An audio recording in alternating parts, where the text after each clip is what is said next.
हम बनाने लगे हैं जी गोश्त और पालक। ये हमारे प्याज टमाटर और अदरक लहसुन वगैरह रेडी है और गोश्त भी जो है भी काफ़ी बर्फ़ बनी हुई थी, सही हो गया। ये अभी गल रही है पालक, इसको अच्छी तरह गालेंगे और इसको अच्छी तरह गाल के जब ये पानी सूख जाएगा फिर इसको हम ग्राइंड करेंगे। ग्राइंड करके फिर हम इसमें मसाला वगैरह बनाएंगे। अभी हम पालक को उबल गई है अच्छी तरह, उबाल के हम इसको ग्राइंड करेंगे। ये हम प्याज ब्राउन हो गए, इसमें हम लहसुन अदरक जो है वो ऐड कर देंगे।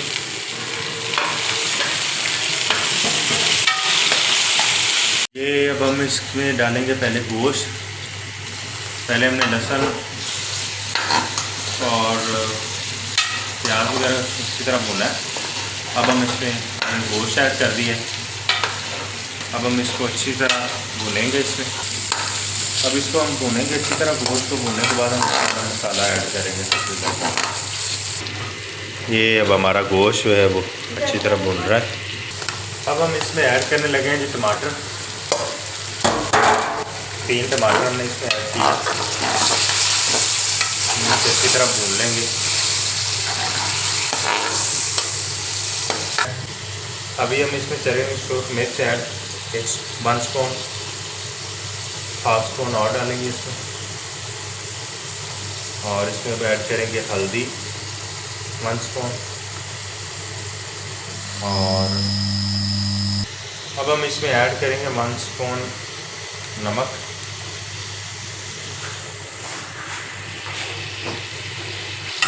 तो हम इसको अच्छी तरह जो है मिक्स करके भून लेंगे।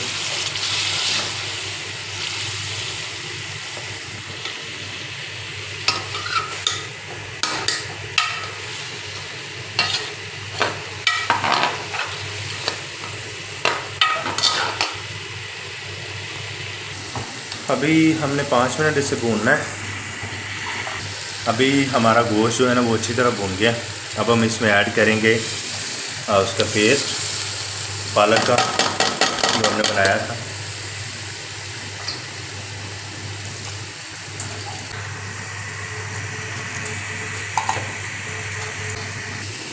अब हमने पालक का जो पेस्ट था वो हमने इसमें मिक्स कर लिया, तो भुना हुआ गोश्त। उसके साथ ही हम इसमें गरम मसाला ऐड कर देंगे थोड़ा सा। हाँ, इतनी प्यारी मुझे खुशबू आ रही है, मुझे लग रहा है आपको भी खुशबू आ रही होगी सब।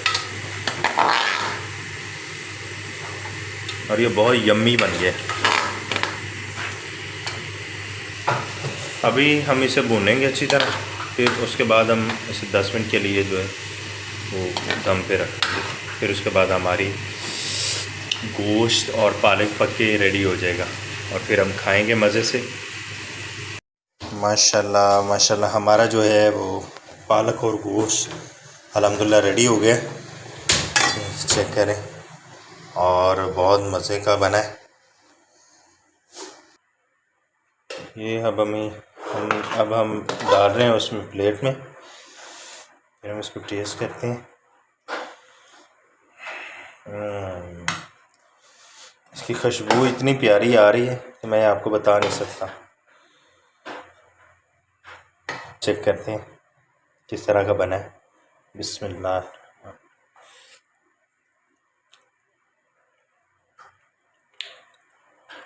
दोस्तों, पालक और गोश्त हो और मज़े का ना बने, मैं नहीं मानता। बहुत मज़े का बना।